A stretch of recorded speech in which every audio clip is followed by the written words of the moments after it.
Louisiana Beer Reviews looks at Full Sail Pilsner. It was introduced in 2013 as a one-time special. It was called 26 for their 26th anniversary. But it was very popular. They said on their website it was so popular that it became their #1 draft beer. So they said, well, heck, we'll just make it a year-round beer, 6-pack beer. I bought a single of it at Stein's Deli. It's from Oregon. Look at that beautiful label. Let's see, sometimes I'll pick on companies and go overboard about their, I'll say, snarky or silly labels. But I like Full Sail because they're like standardized. Just like, you know, they're standardized. This is the beer. It's a pretty label. Drink it.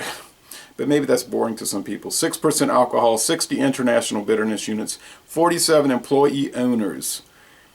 It says ridiculously tasty. Well, we'll see. Cascade Pilsner from Cascade Hops, specialist in the liquid refreshment art since 1987. A lager beer. When I was only 19 years old. And the Cult of Personality, that song came out. All right, and Tango in the Night. Now, Beer Advocate, they must have gotten confused by this because it sort of seems like it's a different beer, and so they don't have a current page for this that I could find.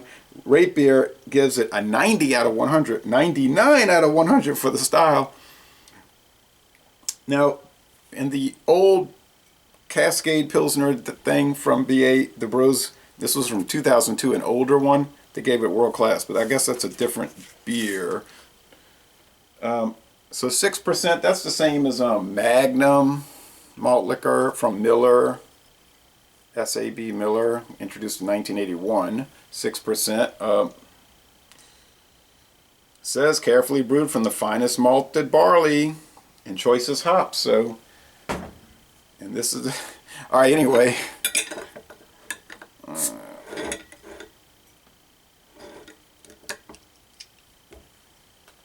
Full Sail people watch this video and say, you're comparing our beer to Magnum? Yes, in the sense that it's 6% alcohol and it's a lager.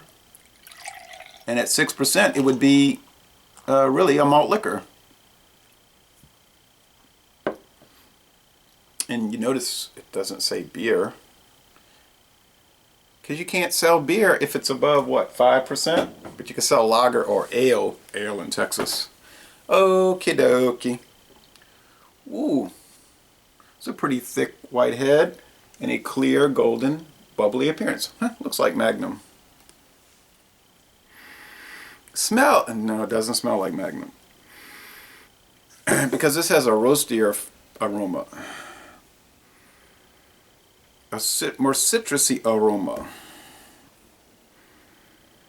And a more odd aroma. Okay, now. Let me get my hands away from this. No, it's not anything on my fingers. I was puffing on one of those Santa Fe menthols, but no. This is a strange thing.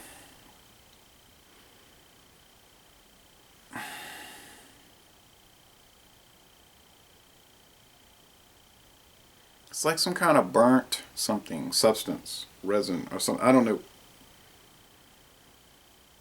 Maybe it's a hop oil or it's strange. I'm not picking up any sweetness or breadiness, but it's unique. I've never smelt this before.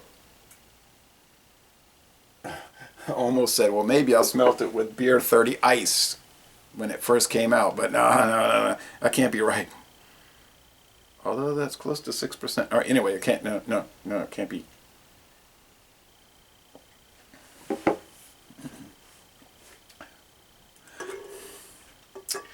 This just does not taste like Beer 30 Ice. A ghastly little number if there was ever one. Now a lot of people on Facebook get on it's a site called Support Bad Beer, but they don't understand the concept, a lot of the people on there, because they'll post something like this, which is, yeah, a bad beer. Okay, right. But Chris Krull, who set it up, he was posting it to honor beers that used to be premium, prominent major brands that got shoved to the end of the cooler because their companies went downhill and they got no advertising attention, and now they're sold as cheap budget, you know, junk beers, even though the recipe never changed and it used to be regarded as a fine beer, like Falstaff, which is gone since 2005. But that would be an example. You know, one time in the 1960s and 70s, Falstaff, early 70s at least, was a top brand beer. Anyway,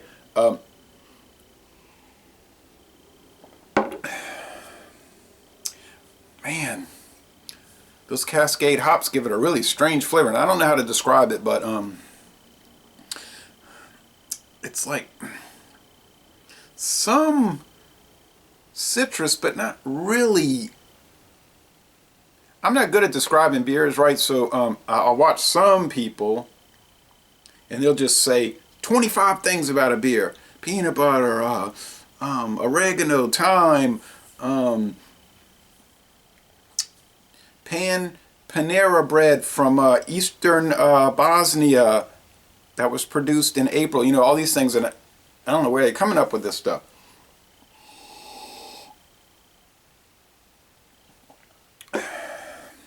It's bready to an extent. No, this is a strange one. 60 IBU on a Pilsner. I don't know if that's correct. The mouth feels light to medium. The finish is fairly crisp. It's easy drinking. It's pretty refreshing here at 8:45 a.m. I don't know. I can't really say it's better than Magnum. Magnum has its own little unique flavor. And if you go to Baton Rouge, Louisiana, you'll realize that it's a Magnum town. I've never seen so much Magnum like Baton Rouge. It's just a niche thing there.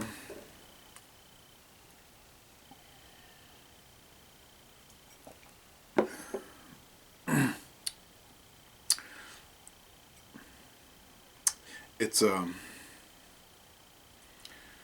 strange. You have to try it for yourself. You have to try it. I'm gonna give it a B. I'm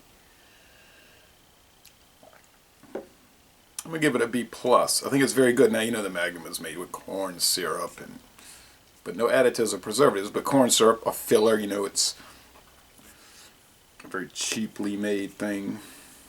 This is not a cheaply made thing, and it's not made with fillers that I'm aware of. It's just water, barley malt, hops, and yeast. But at the end of the day, as they say on the news all the time, talk shows, I can't really honestly say it's better. But it's not bad by any stretch of the imagination. It's a very good beer. I'll give it a B plus. It's a very good beer, even though it's an odd beer. But I'm enjoying it, and I would recommend it. So laissez les bon temps rouler. If unique is what you seek, don't be a freak and get some Full Sail Pilsner. And y'all come on down to southeastern Louisiana and visit New Orleans and Kenner and Metairie and La Place and Reserve and Garyville and Mount Airy and Ama